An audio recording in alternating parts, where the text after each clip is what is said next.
Hi guys, Eric Sargent, General Manager at Edmar Toyota, Noblesville, Indiana. I just wanted to show you the ARB jack, hydraulic jack. Obviously when you have a lifted vehicle, you want the bottle jack that comes with the car.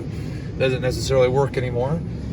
So what we have here is the ARB hydraulic jack, a little bit safer than a high lift, and a little more capacity. So in order to make that mount to fit in your car properly, we wanted to have something that was nice, clean, and secure. So we fabricated a piece of steel and trimmed and welded it in so that it fits the ARB jack base perfect. We also lined it with a little piece of rubber right here, just so that it's not gonna rattle around or anything like that.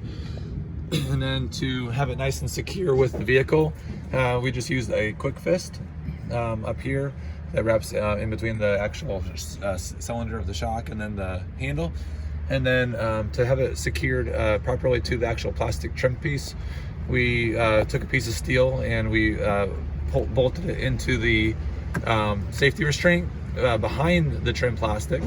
And then the quick fist is mounted to that piece of steel that's secured with a bolt from the safety harness behind the plastic. So this is nice, snug and tight, and this is not going to go anywhere.